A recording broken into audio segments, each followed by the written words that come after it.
믿기 힘든 일이 벌어졌습니다. 700년 된 어느 책 한 권이 유럽 한복판에서 발견된 이후 전 세계 학계가 술렁이기 시작했습니다. 누군가는 조작이라 주장했고 누군가는 역사 전체를 다시 써야 한다고 말했습니다.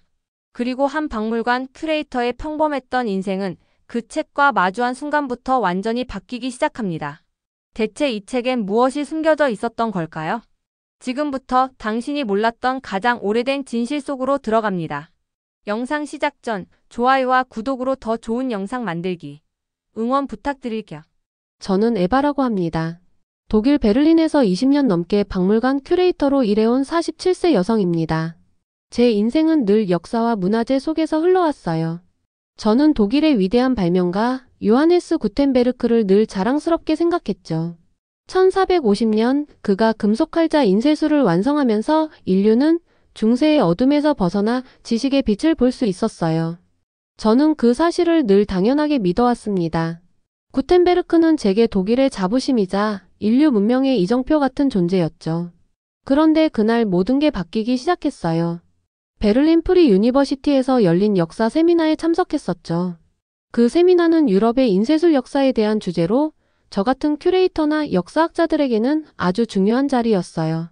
강연자로 나온 에릭 교수는 저와 오랜 동료로 유럽 역사에 있어서는 정말 권위 있는 분이셨어요. 교수는 강의 중 구텐베르크의 업적을 칭송하며 이렇게 말했죠. 1450년 구텐베르크의 금속활자 인쇄술은 인류 역사상 가장 위대한 혁신 중 하나입니다. 세계 최초의 금속활자 기술로 그는 지식의 대중화를 이끌었죠. 저는 그 말을 들으며 고개를 끄덕였어요. 늘 들어왔던 이야기였고 독일인으로서 가슴이 뿌듯했죠. 그런데 그 순간 강의실 뒤쪽에서 조용하지만 단호한 목소리가 들려왔어요. 죄송하지만 그건 사실이 아닙니다. 강의실이 순식간에 조용해졌어요. 모두가 고개를 돌려 목소리의 주인공을 바라봤죠. 저도 깜짝 놀라서 뒤를 돌아봤어요. 거기엔 동양 여성 한 분이 손을 들고 서 계셨어요. 그녀의 이름은 민서, 한국에서 온 교환연구원이었죠. 민서는 40대 초반으로 보였고 조용한 자신감이 느껴지는 사람이었어요. 그녀는 차분하게 말을 이어갔어요. 1377년 한국 청주 흥덕사에서 금속활자로 인쇄된 직지심체유절이 있습니다.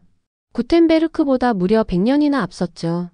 유네스코도 이를 세계 최초의 금속활자 인쇄본으로 공식 인정하고 있어요. 저는 순간 얼어붙었어요.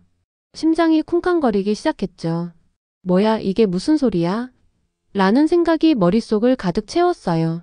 구텐베르크보다 100년이나 앞섰다고? 한국이라는 나라에서? 저는 솔직히 한국에 대해 잘 몰랐어요.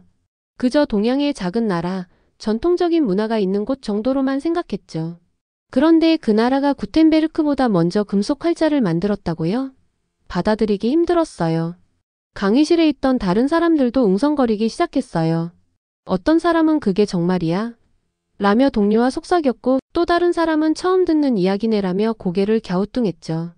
에릭 교수는 약간 당황한 기색을 감추며 이렇게 말했어요. 흥미로운 지적이네요.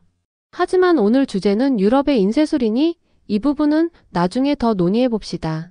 교수는 그렇게 주제를 넘겼지만 저는 그 말을 잊을 수가 없었어요. 강의가 끝난 후에도 민서의 말이 계속 머릿속을 맴돌았죠. 세계 최초의 금속활자가 독일이 아니라 한국이라니 말도 안 돼. 저는 속으로 계속 부정했어요. 하지만 한편으로는 호기심이 생겼어요. 정말일까? 만약 사실이라면 내가 지금껏 믿어온 역사는 뭐였던 걸까? 세미나가 끝난 후 저는 민서에게 다가가기로 했어요. 솔직히 말해서 제 목소리에는 약간 날이 서 있었죠. 방금 한 말 증거가 있나요? 민서는 놀라거나 당황하지 않고 오히려 따뜻한 미소를 지으며 스마트폰을 꺼냈어요. 그녀는 유네스코 세계기록 유산 사이트를 열어서 보여줬죠. 여기 보세요, 에바. 직지심체유절 1377년 인쇄 세계기록 유산으로 등재되어 있어요. 원본은 지금 프랑스 국립도서관에 보관 중이에요. 저는 화면을 뚫어지게 봤어요.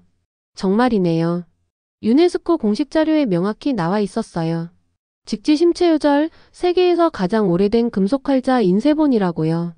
저는 순간 할 말을 잃었죠. 하지만 곧 반박하고 싶은 마음이 들었어요. 그래도 구텐베르크의 기술이 더 체계적이었잖아요. 유럽 문명을 바꾼 건 구텐베르크였고. 민서는 차분히 대답했어요. 저는 그저 사실을 말한 거예요. 어떤 기술이 더 중요한지는 각자 판단할 문제죠. 하지만 역사는 사실에서 시작해야 하지 않을까요? 그 말에 저는 더 이상 반박할 수 없었어요. 민서의 침착한 태도와 자신감에 압도당한 느낌이었죠. 집으로 돌아와 책상 앞에 앉았어요. 머릿속이 복잡했죠. 내가 지금껏 믿어온 역사가 잘못된 걸까? 저는 밤새 잠을 이루지 못하고 도서관 자료와 인터넷을 뒤지기 시작했어요. 직지가 정말 1377년에 만들어졌다는 걸 확인했어요. 고려시대, 그러니까 14세기 말에 한국의 승려들이 금속 활자를 만들어 책을 찍어냈다는 거예요. 구텐베르크가 활자를 만들기 훨씬 전이었죠. 자료를 더 찾아보니 직지의 제작 과정도 놀라웠어요. 당시 고려 사람들은 청동을 녹여 활자를 주조하고 그걸 하나하나 조합해서 책을 인쇄했대요. 그 정교함과 기술력에 입이 다물어지지 않았어요. 저는 생각했죠. 이런 기술이 700년 전에 가능했다고? 더 충격적인 건 직지가 단순한 책이 아니라는 점이었어요. 불교 경전으로 백성들에게 깨달음을 주기 위해 만들어진 책이었죠. 지식의 대중화를 꿈꾼 고려 사람들의 마음이 담겨 있었어요. 저는 자료를 읽으며 점점 부끄러움이 밀려왔어요. 내가 한국을 너무 몰랐구나. 저는 한국에 대해 편견이 있었어요. 동양의 작은 나라, 전통적인 문화만 있는 곳이라고만 생각했죠. 하지만 직지를 통해 한국의 역사와 기술이 얼마나 깊고 위대한지 알게 됐어요. 다음 날 아침 저는 민서에게 전화했어요. 목소리가 조금 떨렸죠. 민서 씨, 어제 미안했어요. 직지에 대해 더 알고 싶어요. 도와줄 수 있나요? 민서의 목소리는 따뜻했어요. 에바, 괜찮아요. 베를린 한국문화원에서 직지 전시회가 열리는데 같이 가볼까요? 저는 바로 대답했어요. 네, 꼭 가고 싶어요. 그 주말 저는 한국문화원 앞에서 민서를 만났어요. 건물에 들어서자마자 직지 전시 포스터가 눈에 들어왔어요.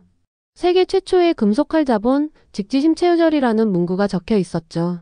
전시관 안으로 들어가자 직지의 복제본이 우아하게 전시되어 있었어요. 700년 전에 만들어진 책이라니 믿기지 않을 만큼 선명하고 정교했어요. 민서가 설명을 시작했어요. 직지는 불교 경전이에요. 고려말 승려들이 백성들에게 깨달음을 주기 위해 만든 책이죠. 금속활자는 하나하나 주조해서 조합했어요. 당시로서는 정말 엄청난 기술이었죠. 저는 복제본을 뚫어지게 바라보며 물었어요. 그런데 왜 한국에 원본이 없나요? 민서의 표정이 어두워졌어요. 19세기 말 프랑스 외교관이 일본을 통해 가져갔어요. 한국은 오랫동안 반환을 요구했지만 국제법이 복잡해서 아직 돌려받지 못했어요.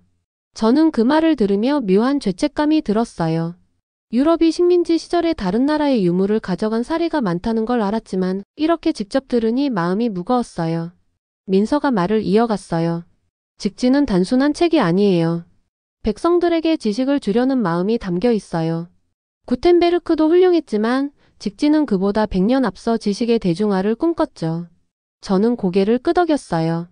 정말 대단하네요. 그런데 왜 이런 사실이 유럽에서는 잘 알려지지 않았을까요? 민서가 조용히 대답했어요. 역사는 종종 승자의 관점에서 쓰이니까요. 서구 중심의 역사관이 지배적이었죠. 하지만 이제라도 우리가 알게 됐잖아요. 전시관을 나오며 저는 큰 결심을 했어요. 민서, 저 한국에 가보고 싶어요. 직지가 태어난 곳을 직접 보고 싶어요. 민서가 환하게 웃으며 답했어요. 좋아요, 에바, 제가 안내할게요. 한국에서 더 많은 걸 느끼실 거예요. 몇 달 후 저는 인천국제공항에 내렸어요. 40대 후반에 처음으로 아시아를 방문하는 거라 긴장했죠. 공항에 들어서자마자 깜짝 놀랐어요. 거대한 유리 건물, 깔끔한 시설, 그리고 질서 정연한 모습, 제가 상상했던 동양의 모습과는 완전히 달랐어요. 이게 정말 아시아야? 베를린 공항보다 훨씬 현대적이잖아. 민서가 저를 맞이하며 웃었어요. 첫인상이 중요하죠. 한국은 전통과 현대가 공존하는 나라예요. 공항에서부터 그걸 느끼셨네요. 서울로 가는 길, 창밖으로 고층 빌딩과 깔끔한 거리가 펼쳐졌어요. 저는 계속 감탄했죠. 이 도시는 정말 활기차네요. 이렇게 현대적인 줄 몰랐어요. 민서가 대답했어요. 한국은 50년 전만 해도 전쟁으로 폐허였어요.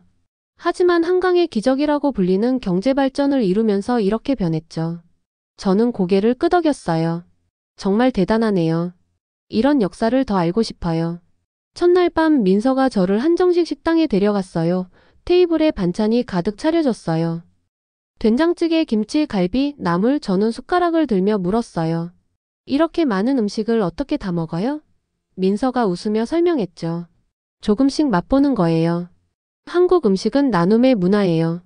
함께 먹으면서 정을 나누는 거죠. 저는 된장찌개를 한 숟갈 떠먹었어요. 구수한 맛이 입안에서 퍼졌죠. 김치의 깊은 풍미와 갈비의 부드러움에 감동했어요. 이는 단순한 음식이 아니야. 역사와 정성이 담겨 있네. 저는 감탄하며 접시를 내려다봤어요. 색색의 나물과 고소한 된장찌개, 그리고 매콤한 김치까지 한 접시. 한 접시에 깊은 이야기가 담겨 있는 듯 했죠. 민서가 웃으며 말을 이어갔어요. 한국 음식은 단순히 배를 채우는 게 아니에요. 계절과 자연 그리고 사람의 마음이 담겨 있죠. 예를 들어 이 김치는 겨울에 김장해서 만든 거예요. 가족들이 모여 함께 김치를 담그면서 서로의 안부를 묻고 정을 나누는 거죠. 저는 너무 흥미로웠어요. 정말 아름다운 문화네요. 독일에서는 이런 나눔의 의미를 잊고 사는 것 같아요. 우리도 크리스마스 때 가족이 모여 음식을 나누지만 이렇게 깊은 이야기가 담겨 있진 않죠. 식사를 마치고 호텔로 돌아오는 길, 서울의 야경이 눈앞에 펼쳐졌어요. 끝없이 이어진 불빛과 한강 위로 반사되는 네온사인이 마치 별자리처럼 반짝였죠. 저는 창밖을 바라보며 생각했어요. 이 도시는 정말 생동감이 넘치네. 직지가 태어난 나라가 이렇게 현대적일 수가 있나? 민서가 제 표정을 보며 물었어요. 에바, 첫날 어땠어요? 저는 솔직히 대답했죠.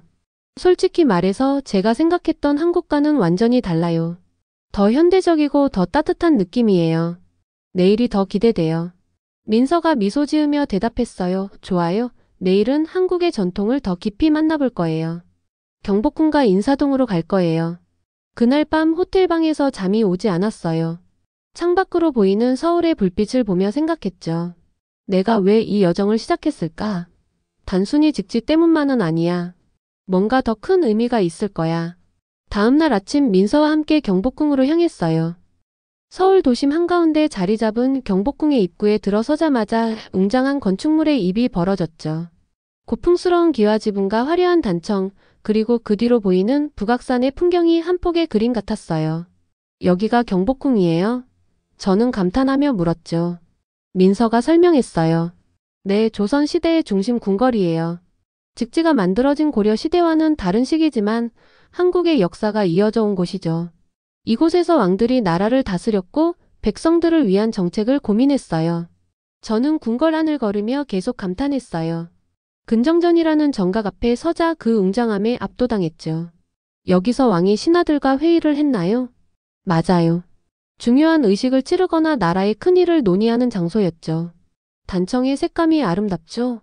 저 색들은 단순한 장식이 아니라 자연과 조화를 이루는 의미를 담고 있어요. 저는 단청의 붉고 푸른 색감을 바라보며 생각했어요. 이런 건축미는 유럽의 성 건축물과는 또 다른 느낌이야. 더 따뜻하고 더 자연과 가까운 느낌이네. 궁궐 안에서 한복을 입은 사람들을 보니 저도 입어보고 싶어졌어요. 민서가 한복 대여점으로 저를 데려가더니 제게 어울리는 연한 분홍색 한복을 골라줬어요. 한복을 입고 거울 앞에 서자 저도 모르게 웃음이 나왔죠. 에바, 정말 잘 어울려요. 꼭 조선시대 사람 같아요. 민서가 웃으며 말했어요. 정말요? 이렇게 입으니 나도 다른 사람이 된 기분이에요. 한복이 이렇게 편하고 아름다울 수가 있네요. 한복을 입고 경복궁 뜰을 걸으며 사진을 찍었어요. 그 순간 저는 시간 여행을 하는 듯한 기분이 들었죠. 600년 전 이곳에서 사람들이 어떻게 살았을지 상상해보니 마음이 따뜻해졌어요. 경복궁을 나온 후 민서는 저를 인사동으로 데려갔어요. 좁은 골목길 양쪽으로 전통 공예품 가게와 찻집이 늘어서 있었죠. 한 가게에서 한지로 만든 등과 도자기를 보니 그 정교함에 또 한 번 놀랐어요. 이 도자기들 정말 아름답네요. 유럽의 도자기와는 또 다른 느낌이에요. 민서가 설명했어요. 네, 이건 고려 청자예요. 고려 시대에 만들어진 도자기로 그 푸른빛이 특징이에요. 직지가 만들어질 때도 이런 도자기들이 사용되고 있었죠. 당시 고려는 문화적으로 정말 풍요로운 시기였어요. 저는 한지로 만든 작은 상자를 집어들며 물었어요. 한지는 뭐예요? 한지는 한국 전통 종이에요. 당나무 껍질로 만들어서 아주 질기고 오래가죠. 직지도 이런 한지에 인쇄됐어요. 한지는 단순한 종이가 아니라 한국인의 삶과 철학이 담겨있는 소재예요. 저는 한지 상자를 손에 들고 생각했어요. 이런 소재 하나에도 이렇게 깊은 이야기가 있구나. 한국 문화는 정말 깊이가 있어. 인사동의 한 찻집에 들어가 대추차를 마시며 민서와 이야기를 나눴어요. 따뜻한 대추차의 달콤한 향이 마음을 편안하게 해줬죠. 저는 민서에게 물었어요. 한국 사람들은 전통을 이렇게 지키면서 살아가나요? 민서가 차분히 대답했어요. 네, 과거를 잊지 않으려는 마음이에요. 우리에게 역사는 자부심이에요. 전쟁과 어려움을 겪으면서도 우리는 우리의 뿌리를 지키려고 노력했죠. 그 말을 들으며 저는 생각했어요. 독일도 전쟁의 아픔을 겪었지만 우리는 과거를 더 객관적으로만 바라봤던 것 같아. 한국은 과거를 더 따뜻하게 품고 있구나. 셋째 날 민서는 저를 서울 도심에 있는 조계사로 데려갔어요. 오늘은 한국의 불교 문화를 체험해 볼 거예요. 템플 스테이를 통해 마음을 내려놓는 시간을 가져보죠. 조계사에 들어서자 도심의 소음이 거짓말처럼 사라졌어요. 고요한 사찰 안에서 은은한 향 냄새와 목탁 소리가 저를 맞이했죠. 바로 저기 번화가가 있는데 여기는 이렇게 조용하다니 믿기 힘드네요. 민서가 미소 지으며 말했어요. 사찰은 마음의 안식처예요. 한국인들은 바쁜 일상 속에서도 이런 공간에서 평화를 찾곤 하죠. 우리는 템플 스테이 프로그램에 참여했어요. 먼저 사찰 예절을 배우고 명상과 공양 체험을 했죠. 명상 시간, 저는 눈을 감고 숨을 고르며 마음을 가라앉혔어요.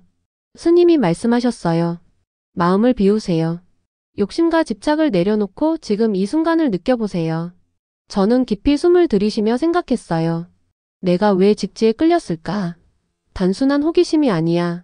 뭔가 더 깊은 의미가 있겠지. 명상을 하면서 저는 제 내면의 편견과 고정관념을 마주했어요. 나는 유럽 중심의 역사관에 너무 갇혀 있었어. 세상은 더 넓고 더 다양한데. 공양 체험도 인상적이었어요. 밥 한 톨, 물 한 방울까지 소중히 먹는 법을 배웠죠. 민서가 설명했어요. 이건 불교의 가르침이에요. 감사와 절제를 배우는 거죠. 자연과 더불어 살아가는 마음을 배우는 거예요. 저는 공양을 하며 생각했어요. 유럽에서는 이런 철학을 잊고 살았던 것 같아요. 음식을 먹을 때도 이렇게 감사하는 마음을 가져본 적이 없었네. 사찰을 나오며 저는 민서에게 물었어요. 한국인들은 이런 전통을 어떻게 이렇게 잘 지키나요? 민서가 대답했어요. 우리는 전통을 통해 마음의 평화를 찾아요. 현대 사회가 아무리 바빠도 이런 공간에서 잠시 멈추고 자신을 돌아보는 거죠. 저는 생각했습니다. 나도 이런 마음을 잊지 않고 살아가고 싶어요. 여행의 마지막 날 우리는 청주로 향했어요. 청주는 직지가 태어난 곳 흥덕사 터가 있는 도시예요. 기차 창밖으로 펼쳐진 한국의 시골 풍경은 서울과는 또 다른 매력이 있었죠. 푸른 산과 논밭 그리고 그 사이에 자리 잡은 작은 마을들이 눈앞을 스쳐 지나갔어요. 한국의 자연이 정말 아름답네요. 산이 많은 나라인가 봐요. 민서가 대답했어요. 네, 한국은 국토의 70%가 산지예요. 그래서 산 좋고 물 맑은 나라라는 표현을 많이 써요. 청주에 도착해 직지문화 특구로 갔어요. 넓은 공원 같은 이곳에는 흥덕사터와 직지 관련 전시관이 있었죠. 흥덕사터에 발을 딛는 순간 가슴 한켠이 묘하게 두근거렸습니다. 여기가 바로 직지가 태어난 곳이구나. 전시관에서 직지 복제본을 봤어요. 650년 전의 책, 손으로 만질 수는 없었지만 그 앞에 선이 눈물이 핑 돌았어요. 이 작은 활자들이 인류를 바꿨구나. 민서가 조용히 말했어요. 직지는 단순한 책이 아니에요. 백성들에게 지식을 주려는 마음이 담겨 있어요. 구텐베르크도 훌륭했지만 이건 더 오래된 시작이었죠. 고려 사람들은 지식을 소수의 특권이 아니라 모두의 것으로 만들고 싶었어요. 저는 다시 한번 물었어요. 왜 이게 더 알려지지 않았을까요? 승자의 역사가 지배했기 때문이죠. 서구 중심의 역사관이 지배적이었어요. 하지만 이제 우리가 알게 됐잖아요. 에바, 당신이 이걸 전 세계에 전할 수 있어요. 그 순간 눈물이 주르륵 흘렀어요. 편견에 갇혔던 제가 직지를 통해 새로운 세계를 만난 거예요. 민서의 말이 제 가슴을 찔렀죠. 내가 이걸 전해야 해. 저는 복제본 앞에 한참을 서 있었어요. 650년 전 이곳에서 승려들이 백성들을 위해 책을 찍어내던 모습을 상상했죠. 그들의 손끝에서 만들어진 활자 하나하나가 세대를 이어 오늘날의 나에게까지 닿았다는 게 믿기지 않았어요. 저는 손으로 눈물을 닦으며 민서에게 말했어요. 민서 고마워요. 당신 덕분에 이걸 알게 됐어요. 이 여정은 제 인생을 바꿨어요. 민서가 따뜻한 미소를 지으며 대답했어요. 에바, 당신이 이걸 받아들여줘서 나도 기뻐요. 이제 이 이야기를 더 많은 사람에게 전해주세요. 직지문화특구에서 우리는 금속 활자 체험도 해봤어요. 직접 활자를 조합하고 종이에 찍어보는 과정이었죠. 작은 금속 조각을 손에 들고 조심스럽게 종이에 찍었을 때 글자가 선명하게 새겨지는 걸 보니 감동이 밀려왔어요. 이게 바로 인류 지식 전파의 혁명이었구나. 이런 기술이 없었다면 지식은 소수의 특권으로 남아 있었겠지. 민서가 말했어요. 맞아요. 고려 시대에는 이런 기술로 불교 경전을 널리 배포했어요. 직지는 단순한 책이 아니라 지식을 나누려는 마음의 결실이었죠. 저는 체험을 마치고 직지 관련 전시를 더 둘러봤어요. 전시관에는 직지의 역사뿐 아니라 고려 시대의 인쇄술과 문화에 대한 자료도 많았죠. 직지가 유네스코 세계기록 유산으로 등재된 과정, 그리고 현재 프랑스 국립도서관에 보관된 경위도 자세히 나와 있었어요. 민서, 한국은 왜 직지를 돌려받지 못한 거예요? 많은 노력을 했지만 국제법이 복잡해요. 프랑스는 합법적으로 취득했다고 주장하고 있죠. 그들은 아무것도 몰랐어요. 직지심체유절이 과거 직지심경이라고 불리다가 지금의 이름으로 불리게 된 사연이 있는데, 이는 프랑스 사람들이 직지심체유절의 가치를 꼼꼼히 판독하지 않은 채 그저 앞에 직지라는 글자만을 보고 직지심경이라고 부르기 시작했다고. 한국 역시 이 이름을 그대로 통용하다가 정확한 확인 끝에 용어를 바꾸게 된 일도 있었어요. 그뿐만 아니라 이런 직지심체요절이 과거 프랑스에서 가치를 인정받지 못해 경매가 70만 원에 팔린 적도 있다고 알려져 한국인들이 엄청나게 안타까워한 적도 있었죠. 그리고 어이가 없는 건 돌려주면 관리를 못할 것 같다는 이유로 반환을 하지 않고 있다고 해요. 하지만 한국은 계속 반환을 요구하고 있어요. 언젠가는 돌아오길 바라고 있죠. 저는 그 말을 들으며 생각했어요. 유럽도 이런 문제를 더 진지하게 고민해야 해. 우리가 가져간 유물이 얼마나 많은데 정말 많은 반성과 행동이 실천되어야 해. 관람을 마치고 청주에서 점심으로 닭갈비를 먹었어요. 매콤하고 달콤한 양념에 볶아진 닭고기와 채소, 떡이 어우러진 맛이 정말 환상적이었죠. 한국 음식은 정말 다양하구나. 지역마다 이렇게 특색 있는 요리가 있네. 독일로 돌아온 후 저는 완전히 달라진 사람이 됐어요. 박물관에서 직지 전시를 기획했죠. 동료들과 관객들이 이런 역사가 있었다니 라며 놀라워했어요. 에바, 이 책이 구텐베르크보다 앞섰다고? 정말 놀랍다.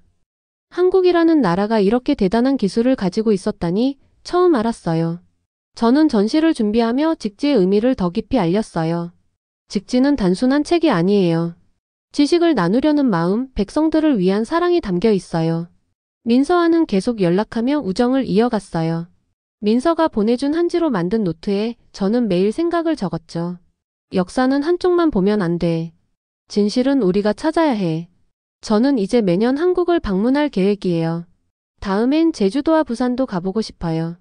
그리고 언젠가는 프랑스 국립도서관에 있는 직지 원본이 한국으로 반환되는 역사적인 자리에 함께하고 싶습니다. 그날이 오기만을 바라며 인사드리겠습니다. 여러분, 오늘의 사연 어떻게 들으셨나요? 에바의 이야기를 통해 우리는 진실을 향한 용기와 열린 마음이 어떻게 닫혀 있었던 시선을 바꿀 수 있는지 깨닫게 되었습니다.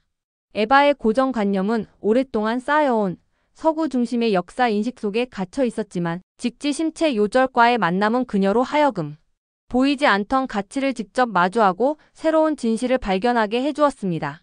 실제로 1377년 고려 청주의 흥덕사에서 인쇄된 직지심체 요절은 세계 최초의 금속 활자본으로 독일의 구텐베르크 성서보다 무려 78년 앞선 인류의 기록입니다. 19세기 말 프랑스 외교관 콜랭드 플랑시는 조선에서 다양한 문화재를 수집하였으며 그 과정에서 직지심체요절의 학원을 입수하여 프랑스로 반출하였습니다. 그러나 그가 누구로부터 이 책을 구입하거나 어떤 경로로 입수했는지에 대한 구체적인 기록은 현재까지 명확히 밝혀지지 않았습니다. 또한 상권은 현재까지 발견되지 않아 전설 속의 절반처럼 남아있는 상태입니다.